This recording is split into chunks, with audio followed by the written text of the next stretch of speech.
বুঝলো ভাই, হ্যাঁ একটা জিনিস খেয়াল করছেন? কি? এই গ্রামের মানুষগুলো কিন্তু অন্য গ্রামের মানুষ থেকে আলাদা, ঠিক না? না, আমার কাছে তেমন মনে হয় না। আমার কাছে মনে হয় সব গ্রামের মানুষই একই রকম, সহজ সরল, সোজা সাপটা। হ্যাঁ, ঠিক কইছেন। ওই যে দেখলাম না, রাতে প্রজেক্টরে যে ম্যাগাজিন অনুষ্ঠান দেখানোর পর মানুষগুলো কি মজাটাই না করলো। বুঝলো ভাই, আমার একটা কথা কম তো। কি? এই যে আমরা এত জায়গায় এত কিছু দেখাই, এত এত সময় পৌঁছায় দিই, এতে কোনো কাজ হয়? কও কি কাজ হয় না? মানে খুব কাজ হয়। শোনেন, এই এমনি এমনি কইলে মানুষ কিছু মনে রাখে না। আর প্রজেক্টরের মাধ্যমে এই শক্ত কথা যখন রসায় রসায় কম যায়, সেই কথাটা মনে রাখে। এটা আমারও মনে হয়। ফজলু ভাই, অনেক বেলা হয়ে গেছে, চলেন রওনা দিই। কিন্তু কিছু খেয়া দিলে ভালো হইতো না? ফজলু ভাই, সামনে তেলিখালি বাজার, ওইখানে একটা হোটেল আছে, আমরা এর আগেও খাইছিলাম। ওই যে সুস্বাদু খাবার, মনে নাই? না, আমার অত কিছু মনে থাকে না। কত হোটেলে তো জীবনভর খাইলাম, এত কি মনে রাখান যায়? হ, আপনার তো অনেক বছর হয়ে গেল। আপনার ভাবি কি কয় জানেন? কি কয়? কয় সারা জীবন বাইরে খাইতে খাইতে ঘরের খাওয়ার নাকি আমার ভালোই লাগে না। ভাবি তো ঠিকই কয়। এই যে বাড়ির কথা কওনের সাথে সাথে বাড়ির কথাটা মনে পড়ে গেল। এইবারে কামটা শেষ কইরা কয়দিনের জন্য বাড়িতে ঘুরে আসি। হ্যাঁ, তাই ভাবতাছি। ল,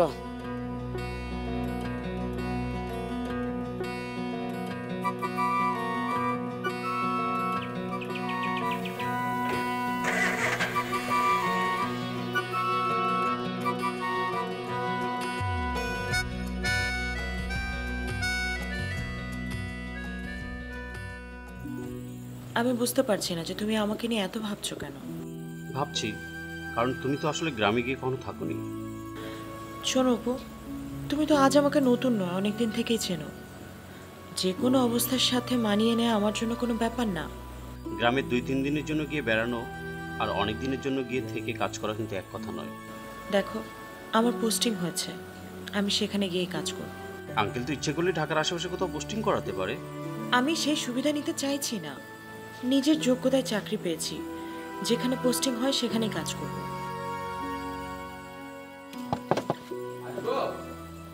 আসো না বাবা। বসি, বসো। তোর সাথে কথা ছিল।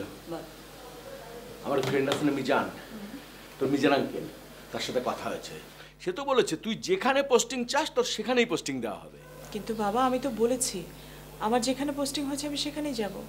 আহা, সেটা তো অজপাড়াগা গ্রাম, সেখানে প্রচুর মশা, কারেন্ট ঠিকঠাক মতো থাকে না। আর তুই তো সবসময় এসিতে থেকে অভ্যস্ত, তাই না? তুই থাকতে পারবি না মা। বাবা থামবে না, শুনেছি সেখানে একটা ভালো টয়লেট পর্যন্ত নেই। হাই কমোড আর লো কমোড তো দূরের কথা। বাবা প্লিজ। না ঠিক আছে, আমি যাচ্ছি, কিন্তু তুই কিন্তু কোনোভাবেই মা ওখানে অ্যাডজাস্ট করতে পারে না। বিষয়টা একটু ভেবে দেখ। অনেক রাত হয়েছে, তুমি এখন ঘুমোতে যাও। সিরিয়াসলি ভাবিস মা? আচ্ছা ঠিক আছে, ভাববো। আচ্ছা আচ্ছা ঠিক আছে।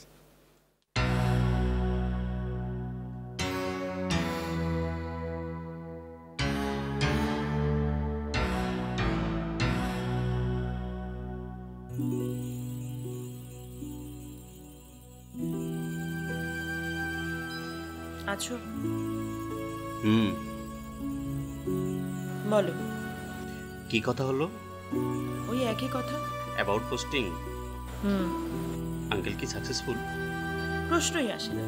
আমি যা ভাবছি, যা বলছি তাই হবে। শোনো, এসব নিয়ে কথা বলতে আর ভালো লাগছে না।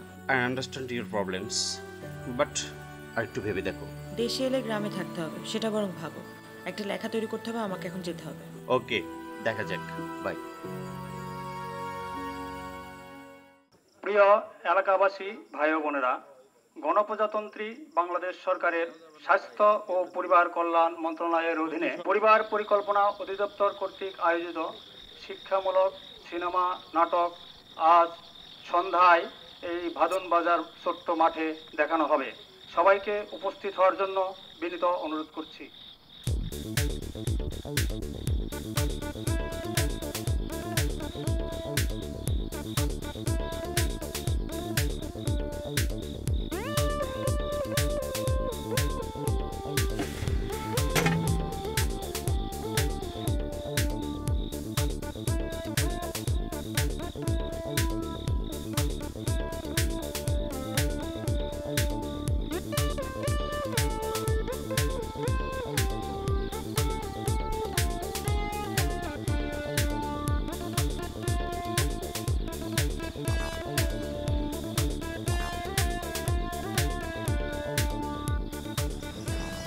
বুঝলু ভাই,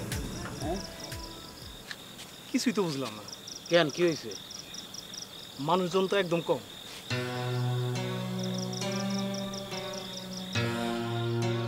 কোনো চিন্তা করেন না তো। আরে দুইটা গান চালায় দেন, দেখবেন লোকজন কোত্থেকে আইসা যে হাজির হইব চিন্তাই করতে পারবেন না। তাহলে ফার্স্টে গাড়ি চালাই দিই। চালান চালান চালান।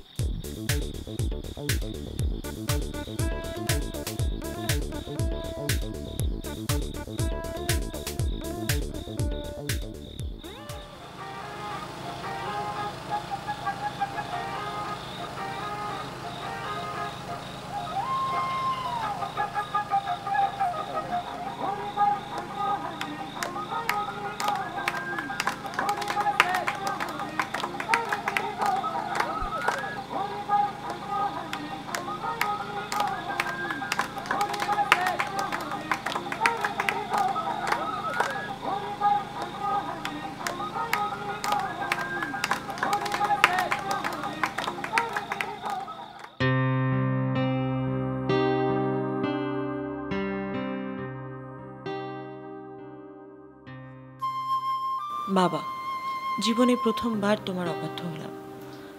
সেই ছোটবেলা থেকেই তোমার মাতৃ এবং পিতৃ স্নেহে বড় হয়েছি। কোনো কষ্ট তুমি আমাকে বুঝতে দাওনি। গ্রামে আমার পোস্টিংকে মেনে নিলাম মায়ের কারণে। ডাক্তারের কথা মতো তুমি যদি কোনো হাসপাতালে মাকে নিয়ে যেতে, তাহলে আর বেবি হওয়ার সময় মাকে অসময়ে চলে যেতে হতো না। মায়ের এই চেক আপটাও তুমি রেগুলার করাওনি। ভেবো না এজন্যে তোমাকে কোনো রকম দোষ আমি দিচ্ছি। বিষয়গুলোর ভয়াবহতা তোমার জানা থাকলে মায়ের এমন পরিণতি হতো না বাবা। গ্রাম ছেড়ে এখন তুমি শহরে, দেশের বিত্তবানদের একজন।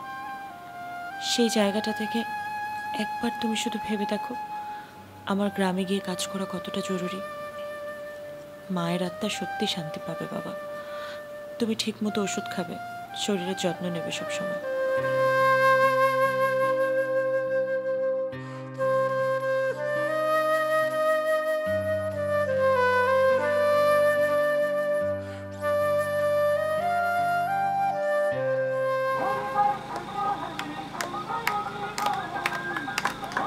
দেখছেন, কইছিলাম না গান চালাইয়া দিলে কেমনে আসর জিম্মা যায়।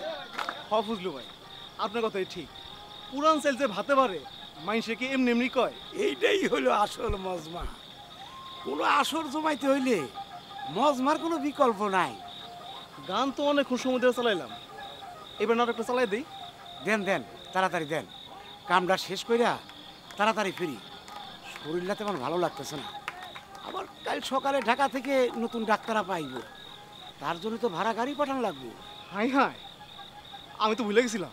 আচ্ছা, এই বয়সে যদি এইরকম করে সব ভুলে যান, তাহলে আমাকে মতো বয়স হইলে কি হইব? চুল পাকলে সরশক্তিও পারবো।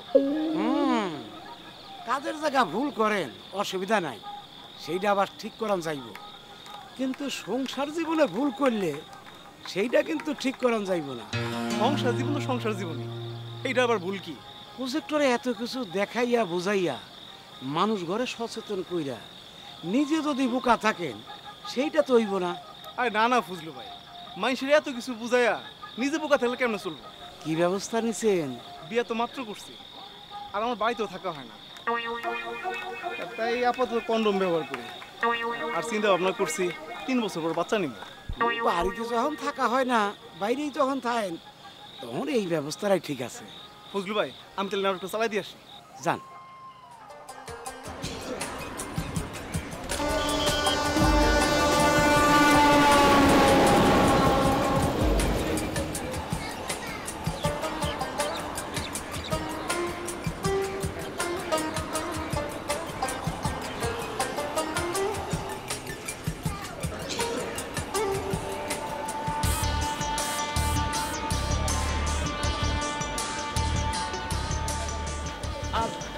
আপনি কি স্বাস্থ্য কেন্দ্র থেকে এসেছেন? আপনি কি ডাক্তার আপা? জি। জি আপা, স্বাস্থ্যকেন্দ্র থেকে আমি আসছি আপনার নেওয়ার জন্য। আপা, এই ব্যাগগুলো দেন, গাড়ি রেডি আছে। কেন, রিক্সায় যাওয়া যাবে না? না আপা, এত মাল নিয়ে রিক্সা যাওয়া সম্ভব না। স্বাস্থ্য কেন্দ্র কি খুব দূরে? আপা বেশি দূরে না, এই মনে করেন যে আপনি যদি হাইটা যান তাহলে 5 মিনিট লাগবে, আর যদি গাড়িতে যান তাহলে 15 মিনিট লাগবে। মানে? মানে আপা এই বাড়ির কোনা দিয়া ওই বাড়ির ভিতর দিয়া যাইতে সহজ হইব আর কি। আর গাড়িতে? আহা আপা কইলাম না রাস্তাঘাট খারাপ, এইভাবে যাওয়া যাবো। আচ্ছা ঠিক আছে, চলো। চলেন চলেন আপা।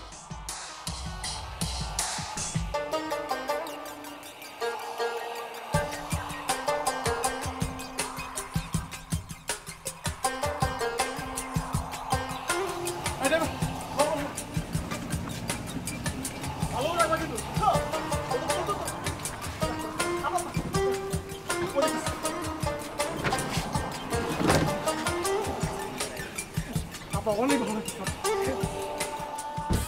হয়েছে রে। হ্যাঁ তাড়াতাড়ি তাড়াতাড়ি। ড্রাইভার সাহেব গাড়ি কিন্তু সাবধানে চালাইতে হবে, ম্যাডাম আছে। জায়গাটা কিন্তু অনেক সুন্দর। জি ম্যাডাম। চারিদিকে শুধু সবুজ আর সবুজ। এই এলাকার সবকিছুই সুন্দর, কিন্তু মানুষগুলো সব ঘাওড়া কিছু। কিরকম? এই যে নিজের বুঝি বুঝ, অন্যের বুঝ কানে নিতে চায় না। ভালো করে যদি বুঝিয়ে বলা হয় তাহলে বুঝবে না কেন? এই যে স্বাস্থ্য কেন্দ্র থেকে আবার বাড়ি বাড়ি গিয়া বুঝায় কয় গর্ভবতী হলে স্বাস্থ্য কেন্দ্র যাইতে হইব। কে শুনে কার কথা? ওই হাজার বোঝানোর পরও ডেলিভারি বাড়িতেই। আশ্চর্য, এত বছর পর গ্রামাঞ্চলের মানুষের কোনো পরিবর্তন হয়নি। কিছু কইলে না পা? না, অন্য একটা ব্যাপার নিয়ে ভাবছিলাম। এই অঞ্চলে ফসলও তো দেখছি খুব ভালো হয়। জি আপা ঠিকই কইছেন, এই অঞ্চলে খাবার দাবার একদম সস্তা। তাহলে তো ভালোই, এলাকার মানুষের পুষ্টির কোনো অভাব নেই। একদম ঠিক।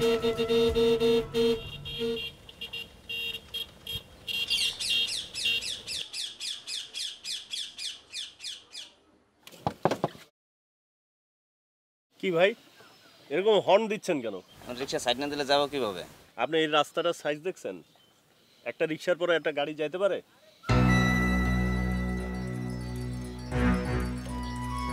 আচ্ছা এই ভাই রিক্সাটা সরান, গাড়িটা চল যাক। যান।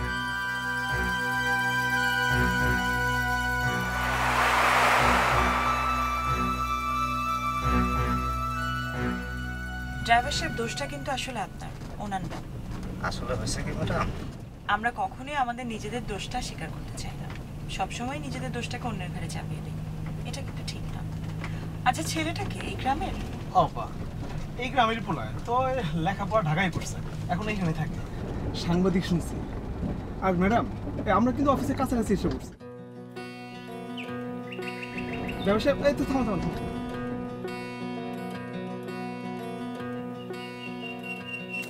আসসালামু ম্যাডাম। আপা উনি বাসার সাহেব। আচ্ছা আচ্ছা। ম্যাডাম আমি এখানকার একজন স্টাফ। ওকে, অফিসটা কিন্তু অনেক সুন্দর, কিন্তু কাউকে দেখছি না কেন? ম্যাডাম অফিস তো 9টায়, এখনো সময় হয়নি। আচ্ছা আচ্ছা, ম্যাডাম আপনার জন্য রুম রেডি করা আছে, চলুন ফ্রেশ হয়ে নেবেন। ঠিক আছে, আপনি একটু আমার লাগেজগুলো। কোনো সমস্যা না আপা, আমি দেখতেছি।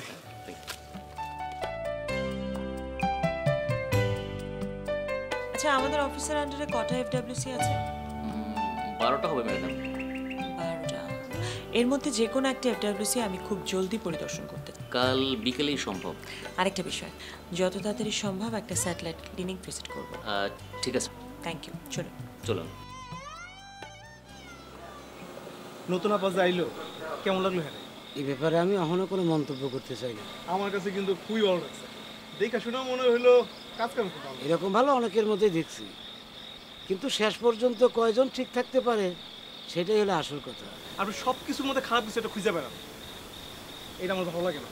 এমনি এমনি তো আর কই নাই, এই জীবনে অনেক কিছুই দেখলাম, সেই অভিজ্ঞতা থেকেই কইলাম আর কি। একটা কথা কই ফজলু ভাই, কি কল? আমরা কিন্তু অনেক জেলা অনেক দেশ ঘুরছি, অনেক মানুষ দেখছি। এটা তো ঠিক কথাই।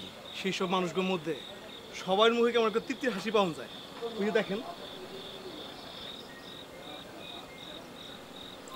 আমার মনে হয় কি জানেন, যারা মানুষের জন্য সারা জীবন কাজ করে যায় সেগুলো জীবনে কোনো শান্তি হয় না। বড় মেয়েটার বিয়া দিতে পারলাম না, বাকি তিনটারও লেখাপড়া করাতে পারি নাই, গত মাসে পুরা টাকাটা বাড়িতে পাঠাতে পারি নাই, ধার শোধ করছি। অন্য কারো কথা বাদ দিলাম, আপনি তো সব কিছুই জানেন। অথচ আপনি যদি একটা সঠিক পদ্ধতি গ্রহণ করতেন তাইলে কিন্তু আজকে এই সমস্যাটা হইতো না।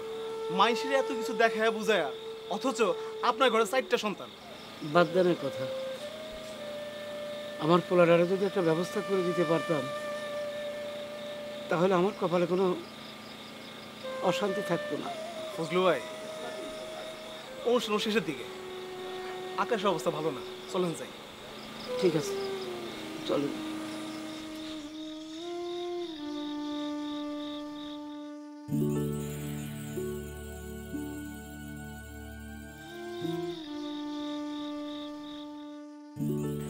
তোমার সঙ্গে আজ কতদিন পর অনলাইনে, তাই না?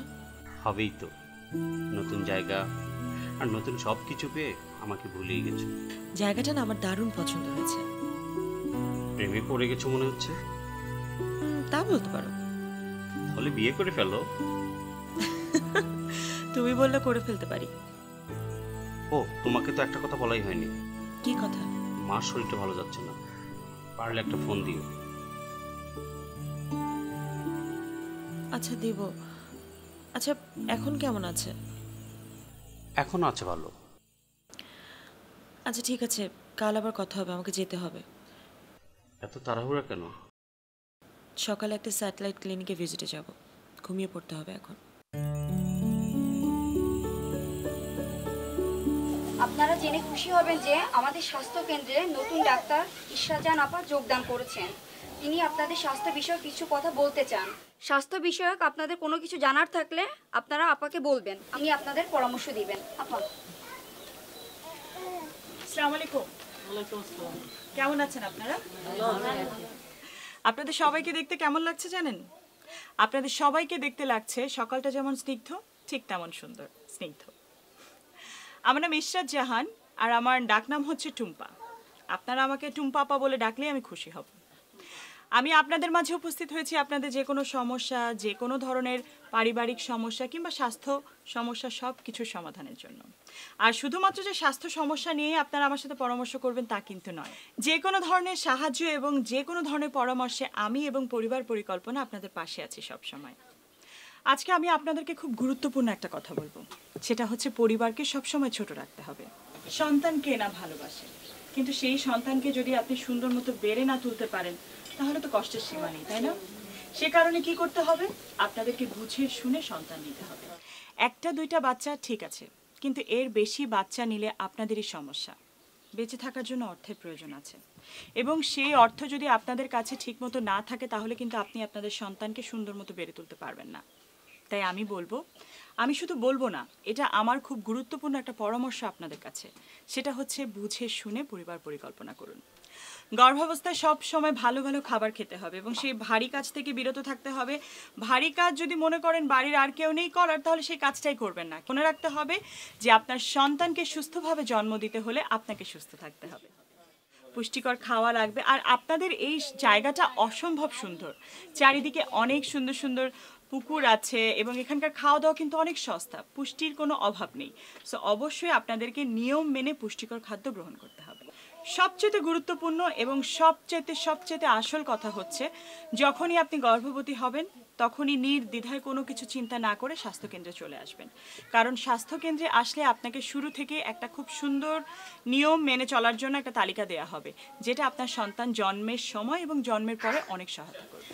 আপনাদের পরিবার সম্পর্কে যে কোনো ধরনের পরামর্শ সব সময়ের জন্যই আমি আছি, এবং আমার সাথে আছে FWA-FWP। আপনাদের যে কোনো অভিযোগ, যে কোনো কথা আপনারা যে কোনো সময় এসে তাদের কাছে বলতে পারেন, আর আমি তো আছি সব সময়। ভালো থাকবেন সবাই।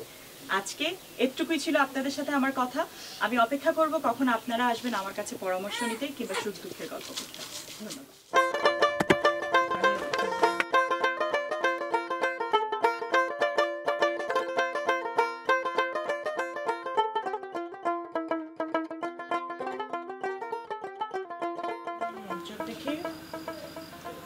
একদম ঠিকঠাক। আপনার বাচ্চা তো মাশাআল্লাহ অনেক ভালো আছে। আমি যেভাবে পুষ্টিকর খাবারগুলো খাওয়াতে বলেছি সেভাবে খাওয়াবেন। জি আপা, খাবো। আর এখনই কিন্তু কোনো বাচ্চা নেওয়া যাবে না, সুতরাং সেভাবে চলতে হবে। জি। আপনার স্বামীর সাথে আলাপ করে যে পদ্ধতিটা আপনাদের জন্য সুবিধার হয় সেটাই পালন করবেন, ঠিক আছে? ঠিক আছে, নেব। নানান ধরনের অস্থায়ী পদ্ধতি রয়েছে, এর ভিতরে ইমপ্ল্যান্ট এবং আইওটি হচ্ছে সবচেয়ে দীর্ঘমেয়াদী। ঠিক আছে। আবার আপনার স্বামীও ব্যবস্থা নিতে পারে। আমি একটু ওনার লগে কথা বললে নি? তা তো অবশ্যই, স্বামীর সাথে কথা বলে তারপরেই আপনি ডিসিশন নেবেন। আচ্ছা, এখানে আমি আপনার বাচ্চার ওষুধপত্র লিখে দিলাম, সেভাবে চলবেন, ঠিক আছে? যান, বাড়ি যান।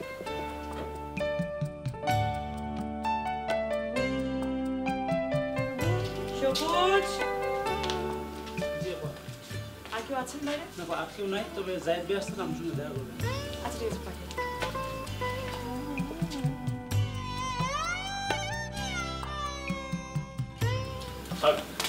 ওয়ালাইকুম আসসালাম, বসেন না। কেমন আছেন? এই যে ভালো, আপনি? ভালো আছি। আমি আসার পর থেকে তো গ্রামের সবার মুখে মুখে শুধু আপনার নামই শুনছি। আপনি নাকি গ্রামের উন্নয়নের জন্য অনেক কাজ করছেন। আরে না, তেমন কিছু না, সবাই একটু বাড়িয়ে বলে। আমি তো বরং শুনলাম আপনার কথা। আমার কথা? আমি তো শুধুমাত্র একজন সরকারি চাকরিজীবী। হ্যাঁ, কিন্তু শুনেছি আপনি বরং সেই বলয় থেকে বেরিয়ে এসে পারিবারিক স্বাস্থ্য উন্নয়নের ক্ষেত্রে অনেক কাজ করেছেন। সেজন্য আপনাকে অনেক ধন্যবাদ। সেই সাথে আবার সরি। সরি কেন? আপনি যেদিন এলাকায় প্রথম আসলেন সেদিন আপনার গাড়ি থামিয়ে ড্রাইভারকে অনেক বকাঝকা করেছিল। আসলে আমি আপনাকে খেয়াল করিনি গাড়ির ভিতরে। এখানে তো সরি বলার কিছুই নেই। আপনি যেটা সেদিন বলেছেন সেটা তো ঠিকই বলেছিলেন। আচ্ছা বাদ দিন,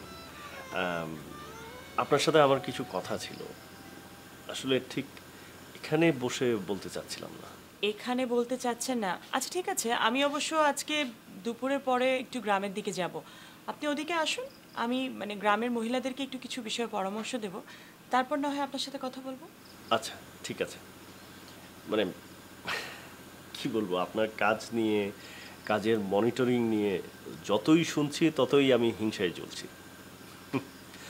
ঠিক আছে, তাহলে বিকেলে দেখা হবে। আসি। জি, দেখা।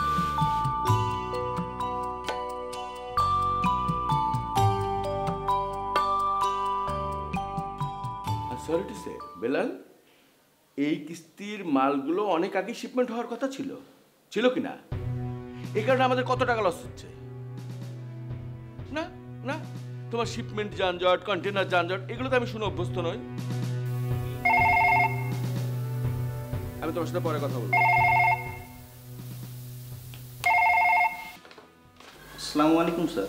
ওয়ালাইকুম আসসালাম। স্যার মিজান স্যার আপনার সাথে কথা বলবেন।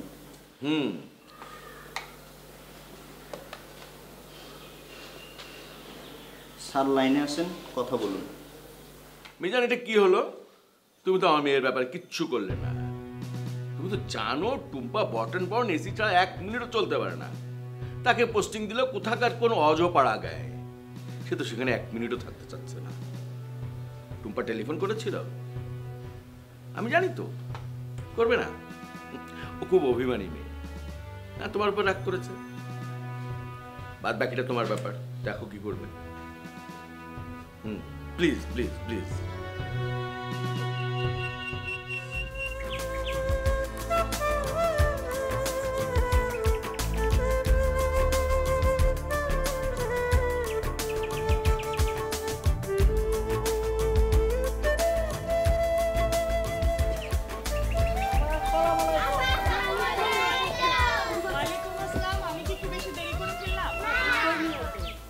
আপনাদেরকে আজকে আমি খুব গুরুত্বপূর্ণ একটা বিষয় নিয়ে কথা বলবো।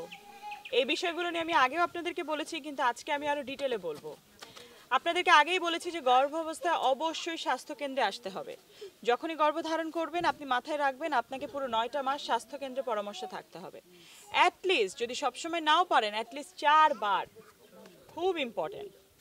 গর্ভাবস্থায় একেবারে ভারী কাজ করা যাবে না, অনেক ভালো ভালো খাবার খেতে হবে, সুষম পুষ্টিকর খাদ্য। কারণ আপনি মাথায় রাখবেন আপনি যেটা খাবেন আপনার সন্তান আপনার থেকে পুষ্টি পাবে। এবং বাচ্চা হওয়ার পরে তো আরও ক্রিটিক্যাল সময়, বাচ্চা হওয়ার পরে 6 মাস আপনি ভারী কাজ করতে পারবেন না একদমই, খাওয়া দাওয়াও কিন্তু আপনি বন্ধ করতে পারবেন না, বরঞ্চ সেই সময় আরও বেশি খাবেন। কারণ আপনার নিজেকে ফিট থাকতে হবে, সুস্থ থাকতে হবে। বাচ্চাকে তো খাওয়াবেনই, নিজে না খেলে কোত্থেকে বাচ্চাকে খাওয়াবেন। এখন আমি যে বিষয়টা নিয়ে কথা বলবো সেটা খুবই গুরুত্বপূর্ণ। আপনি যখনই গর্ভধারণ করবেন একটু একটু করে টাকা জমাবেন। এটা আপনার যখন বাচ্চা হবে তখন কাজে লাগবে। এবং তাতে করে কি হবে, আপনার স্বামীর প্রতি একটু মানে সহায়তা করা হবে, যে আপনার স্বামীর একার এই প্রেশারটা নিতে হলো না, তাই না? আপনি যদি কিছু সংসার খরচ থেকে টাকাটা জমিয়ে সেটা যদি আপনি বাচ্চাটা হওয়ার সময় খরচ করেন, তাহলে আপনার স্বামীর প্রতিও লোডটা কমে গেল। কি মনে থাকবে? গর্ভধারণের পরে যেমন দরকার অনেক বেশি কেয়ারফুল থাকা, তেমনি বাচ্চা হয়ে যাওয়ার পরেও কিন্তু দরকার আছে টিকা। খুব বড় একটা ব্যাপার। শুধু যে বাচ্চার টিকা আপনি সময় মতো দেবেন তা না, স্বাস্থ্যকেন্দ্রে গিয়ে আপনার নিজের টিকাটাও দিতে হবে। এটা আপনাকে সুস্থ থাকতে সহায়তা করবে। বোঝাতে পেরেছি? আরে ফজলু ভাই আপনার জ্বর কমে দিতেছে, আপনি চিন্তা করেন না। আমার বোধহয় আর বাড়ি যাওয়া হবে না, আমি বোধহয় আর বাড়ি যেতে পারবো না। কি করেছেন ফজলু ভাই? একটু শান্ত হন, ভালো হয়ে যাবেন। না, কোনোদিনই ঠিক হইব না, আর ঠিক হইব? আমি তো জানি আমার শরীরের অবস্থাটা কি, আমি বোধহয় আর বাঁচবো না। ফজলু ভাই চলেন, আপনার হাসপাতালে লয়ে যাই। না, হাসপাতালে যে আর কি হইব, আমার অসুস্থ শরীরে না, এই বুকের মধ্যে। আপনার সব সমস্যার সমাধান হয়ে যাবে, রোগ বালাই সব ভালো হয়ে যাবে, আপনি চিন্তা করেন না। আমার বড় মেয়েটার বিয়ে দিতে পারলাম না, ছেলেটারও কিছু হইল না। আমি না থাকলে যে আমার সংসারে কি হইব? ফজলু ভাই আপনি একটু শান্ত হন, আপনার এই অবস্থায় কিছু করুন, কিছুই বুঝতে পারতেছি না। আমি শান্ত হইলে যে আমার গোটা পরিবারটাই শান্ত হয়ে যাবে, ওকে দেখার আর কেউ থাকবো না। আহা, এত সহজে ভেঙে পড়লে চলবো? মনে একটু সাহস রাখেন। আমি আপনারে বুঝাইতে পারব না, আমার এই বুকের মধ্যে কেমন যে অস্থির লাগতেছে। কত গ্রাম, কত গন্ধ, কত জায়গায় যে ঘুরতে গেছি, কত মানুষ, কত মানুষের ছবি এই চেহারার পরে এই চোখের সামনে ভাসে, কিন্তু এরকম অস্থির কখন লাগে জানেন? ভাই কখন লাগে? মরণ যখন দরজায় এসে টোকা দেয়। আপনি চিন্তা করেন না, আপনি ভালো হয়ে যাবেন, কোনো সমস্যা নেই। আপনি থাকেন, আমি এখন আইতেছি।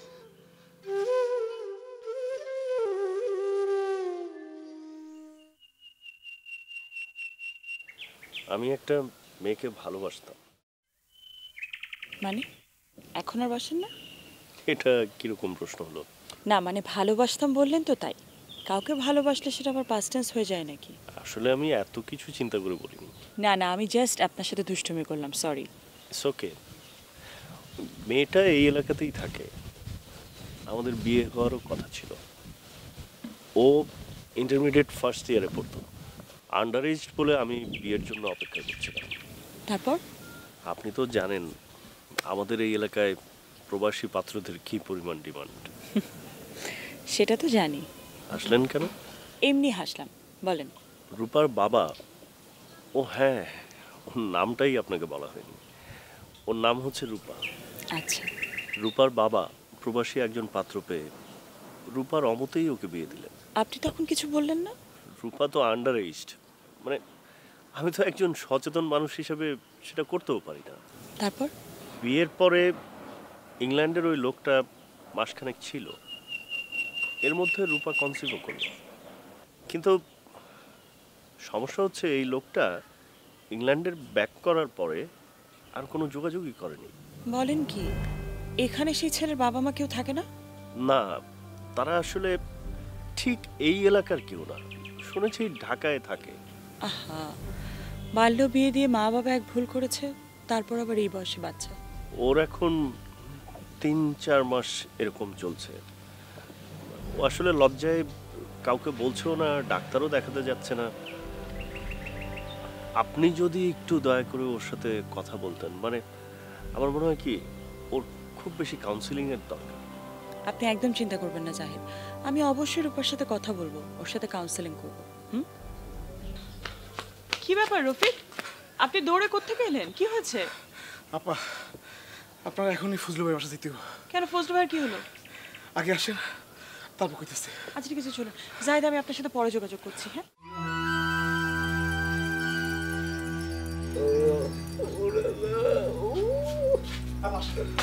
ফজলু ভাই, ম্যাডাম চিন্তা করি। আসসালামু আলাইকুম।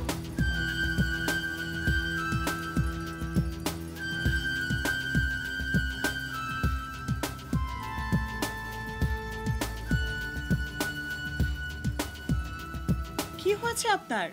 আমি ওদের বাঁচব না। বাঁচবো না মানে? অবশ্যই বাঁচবেন, উঠুন উঠুন।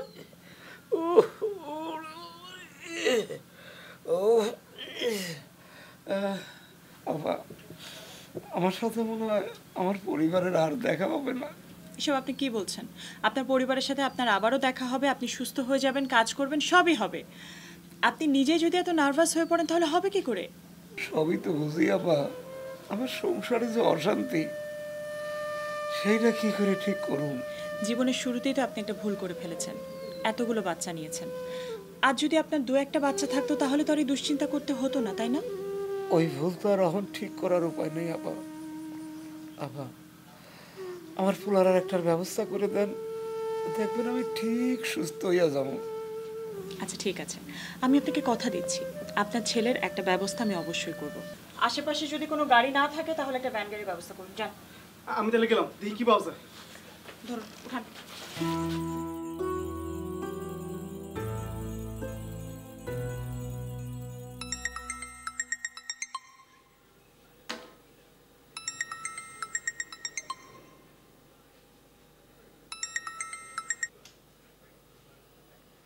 হ্যালো। বাবা। হ্যাঁ মা বল। আমি তোমাকে একটা প্রয়োজনে ফোন করেছি। একটা না মা, তোর সব প্রয়োজন আমি মিটিয়ে দেবো। এতদিন পরে বাবার কথা মনে পড়লো। হ্যাঁ, তুমিও কিন্তু আমাকে এতদিনে একটা ফোনও করনি বাবা। ও কথা বাদ দে, এবার বল কি প্রয়োজনে তুই তোর এই অসহায় বাবাকে টেলিফোন করেছিস? প্রয়োজনটা বলছি, কিন্তু বাবা তোমাকে আমাকে প্রমিস করতে হবে যে তুমি আমার অনুরোধটা রাখবে। আহা, তুই বলেই দেখ না, আজ পর্যন্ত তোর কোন অনুরোধটা আমি রাখিনি বল? ফজলু ভাই, মানে আমাদের এভি ভ্যানের ড্রাইভার যে, হ্যাঁ, তার ছেলেকে তোমার একটা জবের ব্যবস্থা করে দিতে হবে বাবা। মানে তোমার যে কোনো একটা গার্মেন্টসের যে কোনো সেক্টরে ওকে একটা জব দিয়ে দাও। ও এই কথা, এটা তো কোনো ব্যাপারই না, যা ওর চাকরি দিয়ে দিলাম। থ্যাংক ইউ বাবা। কিন্তু মা, এবার যে আমার একটা অনুরোধ তোমাকে রাখতে হবে। তোমার অনুরোধ? হ্যাঁ, আমার অনুরোধ, খুবই সহজ অনুরোধ। বলো। তোমার মিজান চাচাকে বলেছি তোমার ট্রান্সফারের জন্য, ট্রান্সফার অর্ডারটা হাতে পেলেই ঢাকা চলে আসিস মা। এটা কি বলছো বাবা? আমি তোর অনুরোধটা রাখলাম, তুই আমার অনুরোধটা একটু ভেবে দেখবি না মা? আচ্ছা ঠিক আছে, আমি ভাববো। আমি আমি জাস্ট এই কাজটা নিয়ে এলাম এখানে, আমি এখনই কি করে? হ্যাঁ ঠিক আছে মা, সব ঠিক আছে, তোর সব যুক্তি আমি মেনে নিলাম, কিন্তু তুই তোর এই বুড়ো বাবাটার দিকে একটু খেয়াল করবি না? তোকে ছাড়া জীবনে কোনোদিন একা থেকেছি বল? হ্যাঁ, সারাদিন পরে বাসায় ফিরলে তোর মুখখানা না দেখলে না খুব খুব কষ্ট হয় মা। চলে আয় মা, চলে আয় না প্লিজ। চাচি, ওকে যে কোনো ডাক্তার দেখানো হলো না, এ তো বিপদের উপরে আরো বড় বিপদ আসবে। আমি আর কত বুঝামু কও, ওরে কত কইরে কইছি ডাক্তারের কাছে চল, ও কথা শুনে না। রূপা, তোমার কিন্তু একা ক্ষতি হবে না, সাথে করে বাচ্চারও অনেক বড় ক্ষতি হতে পারে। ওই স্বাস্থ্য কেন্দ্র থেকে একজন বড় আপা আসছে এখানে, তোমার সাথে উনি একটু কথা বলবে। আমার কিছু ভাল লাগে না, আমি কারোর সাথে কথা কইতে পারবো না। আসেন আপা, না না, এই রূপা, তোমাকে এই আপার কথাই বলছিলাম। ওয়ালাইকুম আসসালাম রূপা। আপনারা যদি কিছু মনে না করেন আমি রূপাকে নিয়ে একটু ভেতরে যাই। জানাবো, আমি একটু ওর সাথে একা কথা বলবো। তুমি থাকো।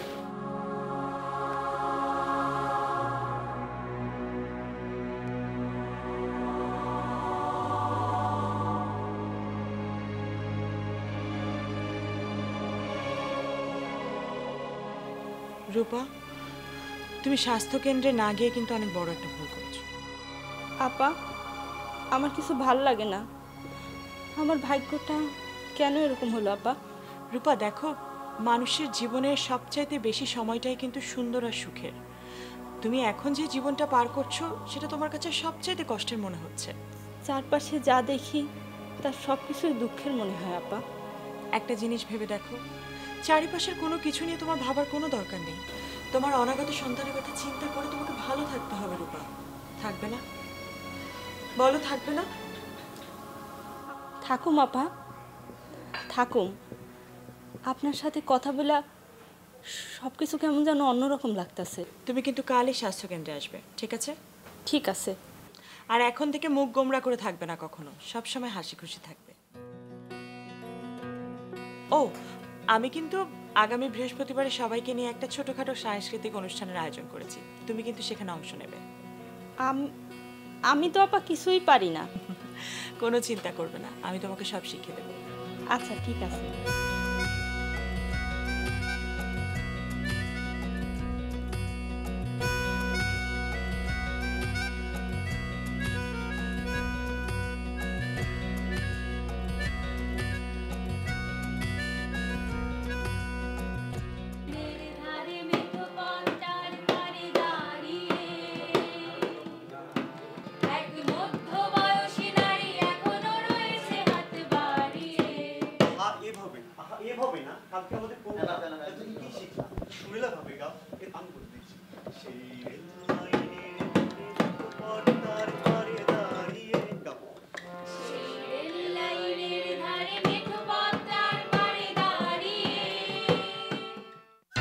তোকে ছাড়া জীবনে কোনদিন একা থেকেছি বল?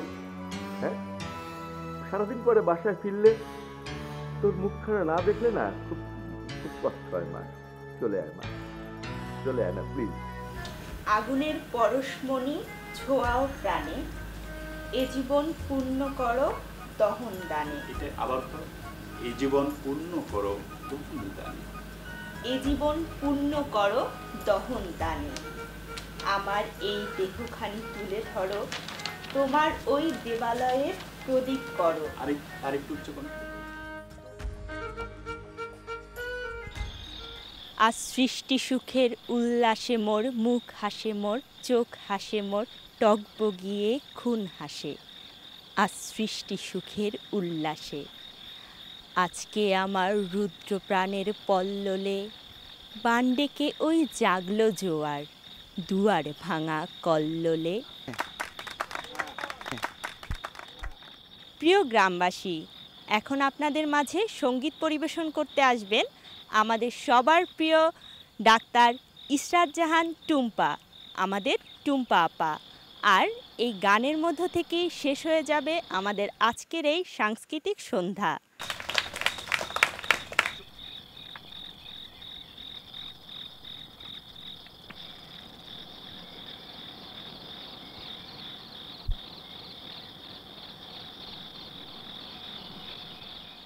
আজকের অনুষ্ঠান তো আমরা সবাই খুব উপভোগ করলাম, তাই না?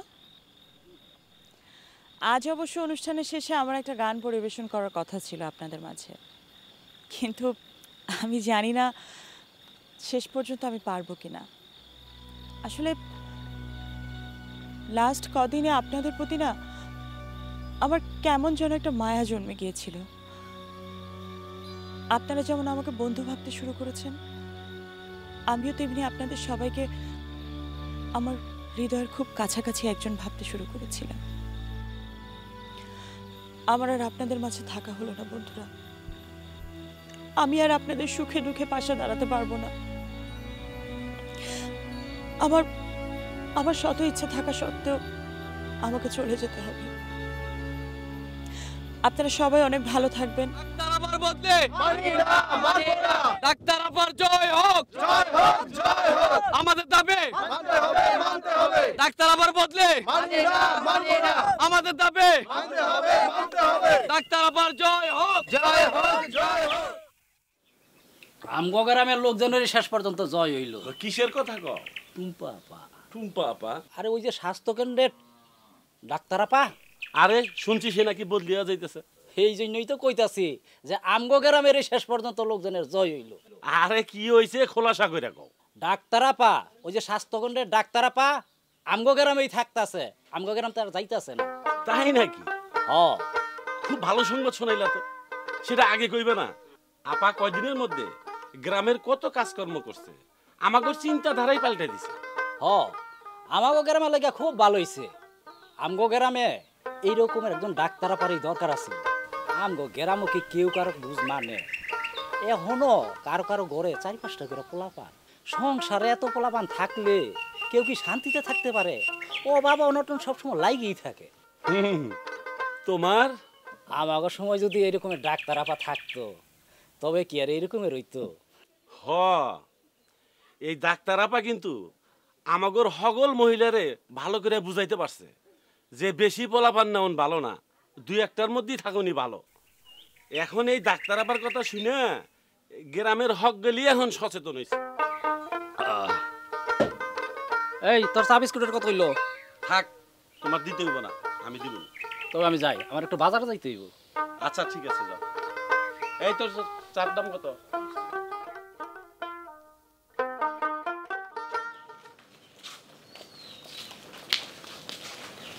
কি ব্যাপার আপনারা? মানে আমরা সবাই মিলে আপনার জন্য যে আন্দোলনটা করেছিলাম সেটাতে আমরা সফল হয়েছি। আপনি আমাদের মধ্যেই থাকছেন, আর আমরা আশা করব যে আপনি এতদিন যেরকম সবাইকে নিয়ে মিলেমিশে ছিলেন, গ্রামের উন্নতি করেছেন, ভবিষ্যতেও সেরকম কাজ করবেন। আপা, আমার তরফ থেকে আপনারা ধন্যবাদ। আপনার আব্বার অফিসে আমার ছেলের চাকরি হয়েছে, দেখেন আমি অনেক সুস্থ হয়ে গেছি। বাবার অফিসে চাকরি হয়েছে? হ্যাঁ, আপনার আব্বার অফিসে চাকরি হয়েছে, উনি এই অফিসে আসতেছেন। জি, বাবা বাবা এখানে আসছে?